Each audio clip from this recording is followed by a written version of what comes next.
Welcome to bird media. నేను మీ Pawan Krishnamurthy.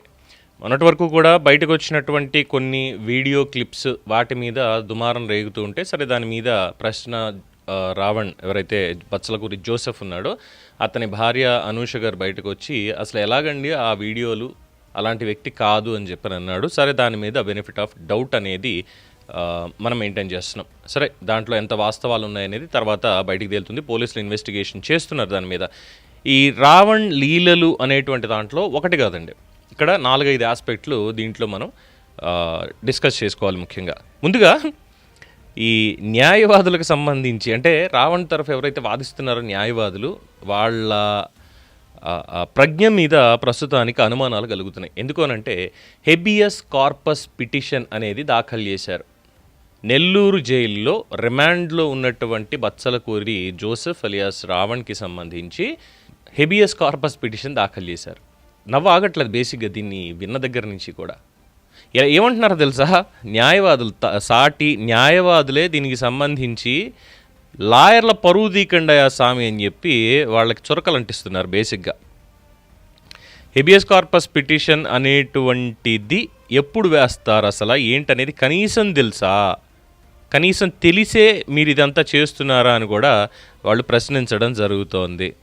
YouTuber Joseph alias ప్రశ్న రావణ్పై పోలీసులు ఎఫ్ఐఆర్ నమోదు చేసి అరెస్ట్ చేసినందున హెబియస్ కార్పస్ పిటిషన్కు విచారణార్హత ఉండదు అని కోర్టు తేల్చెప్పింది. హైకోర్టు రిమాండ్ విధింపు మీద అభ్యంతరం ఉంటే ఆ ఉత్తర్వుల్ని సవాల్ చేసుకోవచ్చు. రిమాండ్ ఇచ్చిన దాని మీద ఉత్తర్వులను సవాల్ చేసుకోండి మీకు అభ్యంతరం ఉంటే, అంతేగాని దీనికి హెబియస్ కార్పస్ పిటిషన్ అలాగే మరోవైపు కోర్టు ముందు హాజరుపరచాలని ఎలా కోరతారు. ఓవైపు జైల్లో ఉన్నారని చెప్తూనే కోర్టు ముందు హాజరుపరచండి అని అసలు మీరు ఎలా కోరతారు అని చెప్పి చాలా ఘాటుగా వ్యాఖ్యానించింది. దీంట్లో ఎవరెవరు ఉన్నారు అంటే Christian joint action committee CJAC తరఫు న్యాయవాది. సో వ్యాజ్యాన్ని మొత్తానికి ఉపసంహరించుకున్నాం, అంటే కోర్టులో ముట్టకాయలు పడిన తర్వాత మేము ఉపసంహరించుకున్నాం.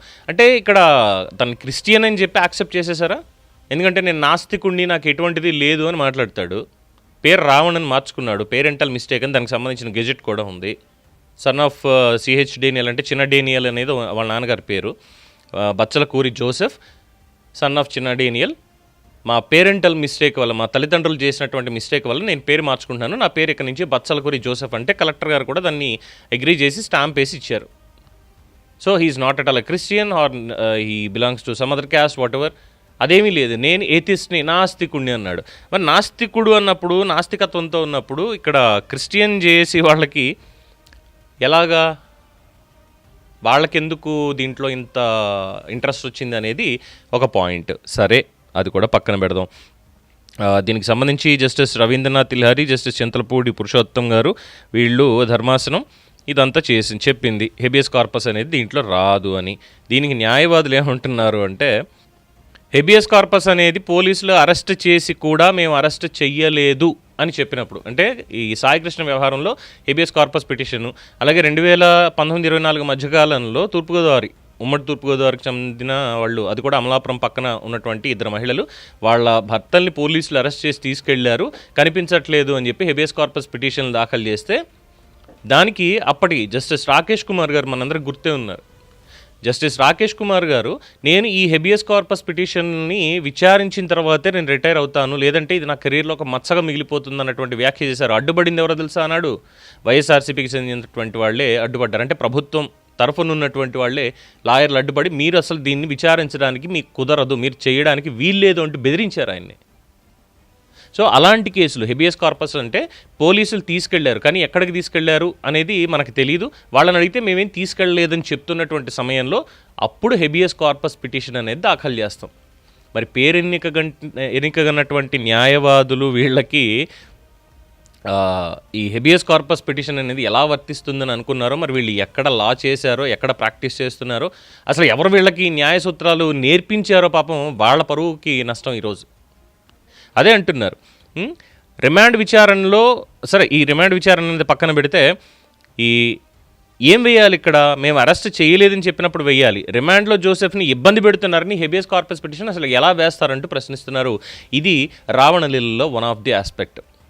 కమన్ నెక్స్ట్, నిన్నటి నుంచి కొన్ని ప్రముఖ వార్తా సంస్థల్లో, ఇంటర్నెట్ బ్లాగ్స్లో, సోషల్ మీడియాలో బాగా వైరల్ అవుతున్నటువంటి ఒక వార్త ఏంటి అంటే ఈ జోసెఫ్కి సంబంధించినటువంటి, అదే ప్రశ్న రావణ్కి సంబంధించినటువంటి మొబైల్ ఫోన్ని పోలీసులు స్వాధీనం చేసుకొని దాంట్లో డిలీటెడ్ మెసేజెస్ కానీ డిలీటెడ్ ఇన్ఫర్మేషన్ కానీ దాన్ని ఎక్స్ట్రాక్ట్ చేసేటువంటి పనిలో ఫోరెన్సిక్ డిపార్ట్మెంట్ వాళ్ళు పనిచేస్తున్నారు. దాంట్లో చాలా కీలకంగా ఇంటిమసీ దానికి సంబంధించినటువంటి కంటెంట్ దొరికింది, అడల్ట్ కంటెంట్ అనేది దొరికింది. అది కూడా ఏంటి, అడల్ట్ కంటెంట్ అంటే ఏదో సోషల్ మీడియాలోంచో లేదంటే వెబ్సైట్ పాన్ సైట్స్ నుంచి డౌన్లోడ్ చేసుకున్నది కాదు. దాదాపు 10 మంది మహిళా బాధితులు కూడా దీంట్లో ఉన్నారు. వాళ్ళని గుర్తించారు పోలీసులు అనేది కూడా సమాచారం ఒకటి అందుతోంది. ఈ డిజిటల్ డేటా అలాగే చాటింగ్ హిస్టరీ ఆధారంగా 10 మంది మహిళా బాధితులను కూడా గుర్తించారు. తీవ్ర వేధింపులకు గురైనటువంటి వాళ్ళ బాధితుల ఆ వివరాలన్నీ కూడా చాలా గోప్యంగా ఉంచి అనేక ప్రత్యేక బృందాలు కూడా ఇప్పుడు దీని మీద రంగంలోకి దిగాయి. వాళ్ళ స్టేట్మెంట్స్ రికార్డ్ చేసుకోవడానికి, వాళ్ళకి ఎటువంటి ఇబ్బంది కలగకుండా, వాళ్ళ పేర్లు కూడా ఎటువంటిది బయటికి రాకుండా కోర్టు వారికి సీల్డ్ ఇన్ఫర్మేషన్ ఇవ్వడానికి ప్రభుత్వం చాలా పకడ్బందీగా దీనికి సంబంధించి బృందాలను దింపింది అనేది కూడా తెలుస్తోంది. దాదాపు 10 మందిని సుదీర్ఘకాలంగా రిలేషన్షిప్లో వాళ్ళతో ఉన్నట్లుగా యాక్ట్ చేస్తూ, వాళ్ళతోటి ఇంటిమేట్గా మూవ్ అవుతూ, వాళ్ళకి తెలియకుండానో వాళ్ళకి తెలుసో మొత్తానికి ఆ వీడియోస్ అన్నీ కూడా వాడు రికార్డ్ చేసుకొని వాటిని పట్టుకొని బ్లాక్మెయిల్కి పాల్పడుతున్నాడు అన్నటువంటి పాయింట్ నిన్నటి నుంచి కూడా ఎస్టాబ్లిష్ అవుతోంది. ఇది ఎంతవరకు నిజం? ఎందుకంటే సేమ్ వాళ్ళ భార్య అనూష మాట్లాడినట్టు ఏఐ వీడియోలా ఆర్ఎల్స్ ఇంకొకట అనేటువంటి పాయింట్ వచ్చినప్పుడు అది ఎంతవరకు అంటే 50-50 అన్న దగ్గర ఇక్కడ ఫ్యాక్ట్ చెక్ చేసుకోవాలి. అది పోలీసులు బయట పెట్టేంత వరకు కూడా అది ప్రస్తుతానికి ఒక ఆరోపణే అనుకుందాం. బట్ ఈ ఆరోపణకి బలం చేకూర్చేటువంటి కొన్ని పాయింట్లు కూడా నిన్న మనం చూపించడం జరిగింది. అది అవునా కాదా అంటే ఎస్, ఖచ్చితంగా జరిగి ఉండొచ్చు అనేటువంటి దానికి ఆధారభూతంగా ఉన్నటువంటిది వాళ్ళ ఫ్రెండ్ ఎవరైతే ఉన్నారో, కొలీగ్ ఎవరైతే తనతో పనిచేసినటువంటి వ్యక్తి ఉన్నారో అతని కాల్ రికార్డ్స్లో మనకి తెలిసినటువంటిది.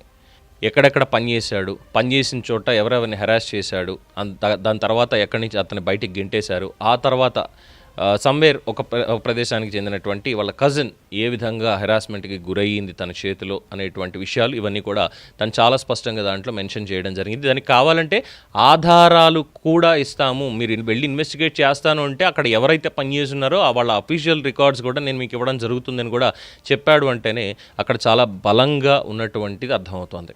అందులోనే ఇంకొకటి ఏంటంటే సెకండ్ థింగ్, మనోడు చదివింది 10th క్లాస్. ఎందుకంటే పేరు మార్చుకున్న దీనిది కూడా వాడు ఎప్పుడు మార్చుకున్నాడో ఈ రావణ్ అనేటువంటిది ఎవరికి తెలియదు. వాడు పనిచేసినటువంటి కంపెనీలు అప్పటి వరకు కూడా కంప్లీట్ జోసఫ్ అనే ఉంది వాడి పేరు. కానీ దాని తర్వాత నాకు తెలిసి 2022 ఐ గెస్ 2022లో గెజెట్ రిలీజ్ చేసినప్పుడు అప్పుడు మార్చుకున్నాడు రావణ్ అని. అంటే before 2022 he use to be Joseph Chowdary Bachchalakuri, అంతే తప్ప వేరేది కాదు. 10th క్లాసే చదివాడు.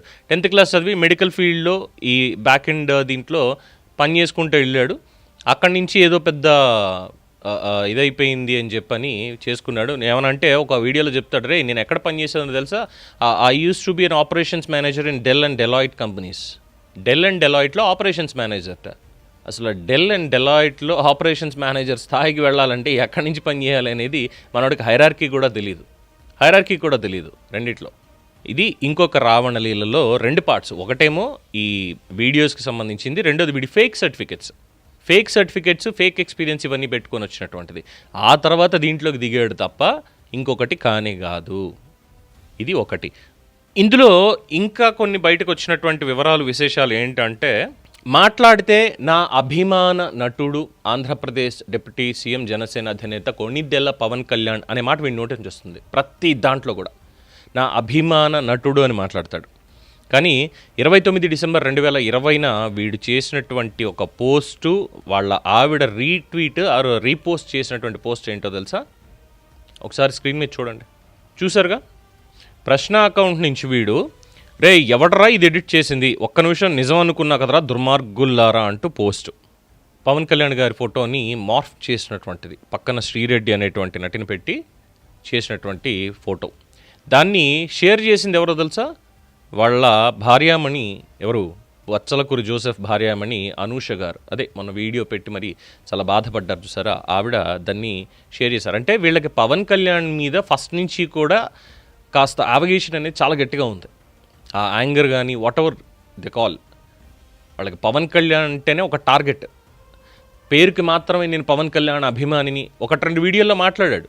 వాస్తవం అది కూడా చెప్పాలి. 1-2 వీడియోల్లో మాట్లాడాడు పవన్ కళ్యాణ్కి అనుకూలంగా. ఏంటి జగన్మోహన్ రెడ్డి పవన్ కళ్యాణ్ గారి వ్యక్తిగత జీవితం గురించి మాట్లాడినప్పుడు పవన్ కళ్యాణ్ ఏమైనా మీ మీద కామెంట్స్ చేశాడా ఇది అన్నదంటే, ఇదంతా కేవలం ఒక ముసుగు మాత్రమే, వీళ్ళ ఎజెండాకి పోలినటువంటి ఒక ముసుగు మాత్రమే, కేవలం ఒక ముసుగు మాత్రమే, ఇంకొకటి కానే కాదు.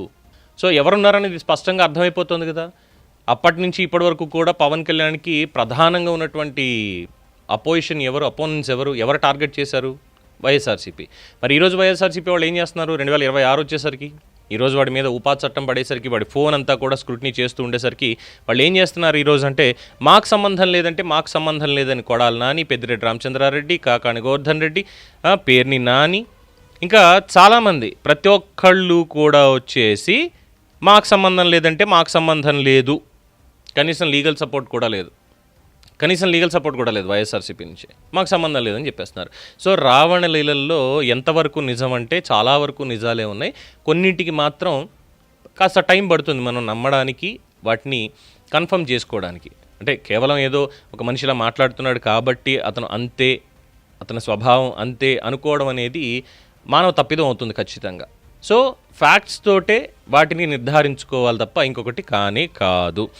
ఇంకా ఈ రావణ లీలల్లో ఇంకేమున్నాయి అనేటువంటి దానికి మనకున్నటువంటి సమాచారం, ఒక భావజాలం కూడా ఇందులోనే. ఎస్, డెఫినెట్గా లెఫ్ట్ వింగ్ అనేటువంటి ఒక భావజాలంతో పనిచేస్తున్నటువంటి వాళ్ళలో వీడు కూడా ఒకడు.